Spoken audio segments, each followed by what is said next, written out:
Syria में चल रहे संघर्ष ने एक बार फिर से वैश्विक ध्यान खींचा है, जहां हिंसा की लहर ने हजारों निर्दोष लोगों की जान ले ली है।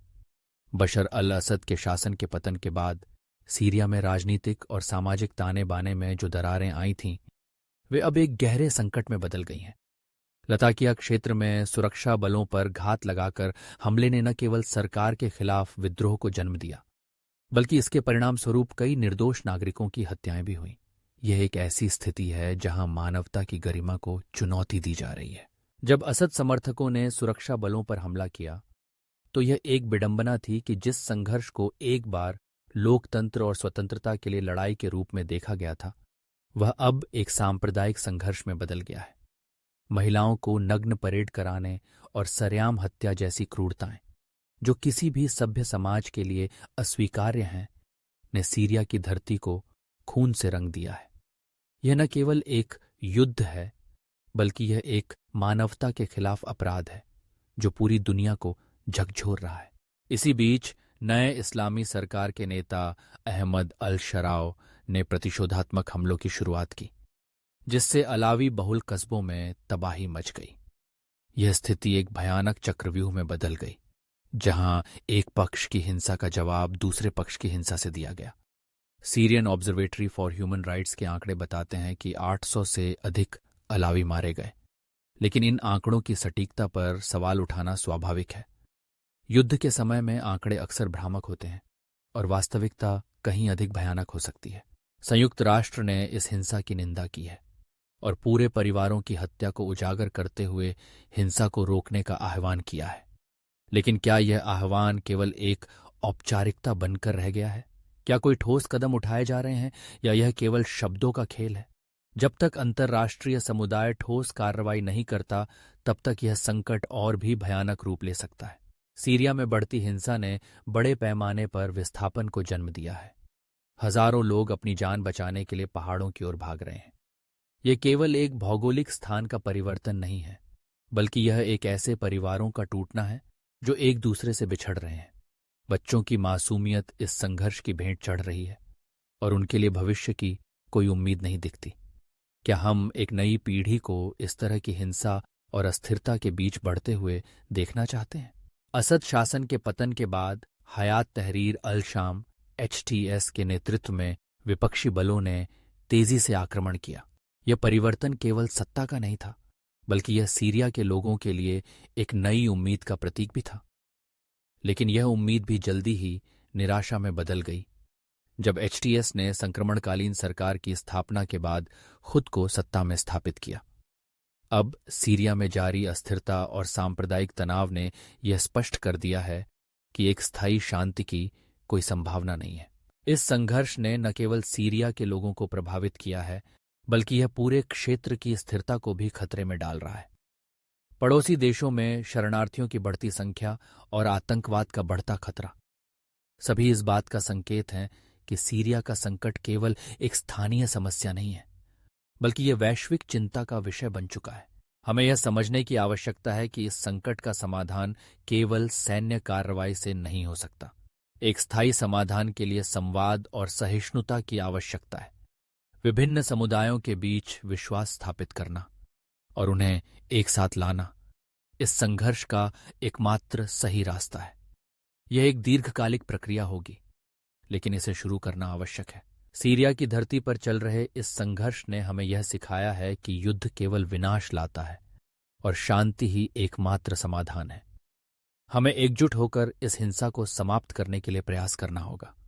यह केवल सीरिया के लिए नहीं, बल्कि पूरे विश्व के लिए एक आवश्यक कदम है। अगर हम आज नहीं जागे तो कल हमें इसके गंभीर परिणाम भुगतने पड़ सकते हैं। सीरिया के लोग जो अब तक संघर्ष के बीच में हैं, उनके लिए एक नई सुबह की उम्मीद करनी चाहिए। यह हमारी जिम्मेदारी है कि हम उनकी आवाज को सुनें और उन्हें इस अंधकार से निकालने का प्रयास करें। हम सभी को मिलकर एक ऐसा समाज बनाने की दिशा में काम करना होगा जहां हिंसा का कोई स्थान न हो और सभी लोग शांति और सुरक्षा में जी सकें। सीरिया में हालिया हिंसा ने एक बार फिर मानवता के प्रति हमारी प्रतिबद्धता को चुनौती दी है। जब हम समाचारों में देखते हैं कि कितने निर्दोष नागरिकों की जान गई है, कितने परिवार अपने घरों से बेघर हुए हैं, तो यह सिर्फ एक संख्या नहीं होती, बल्कि ये वो चेहरे हैं जो हमारे साथ इस धरती पर जीते हैं। उनके सपने, उनके संघर्ष और उनकी कहानियां हमसे जुड़ी हुई हैं। ये सोचकर ही दिल दहल जाता है कि कैसे एक पल में किसी की जिंदगी हमेशा के लिए बदल सकती है। हिंसा का समर्थन या उसमें शामिल होना न केवल नैतिक रूप से गलत है, बल्कि ये हमारे समाज की बुनियाद को भी कमजोर करता है।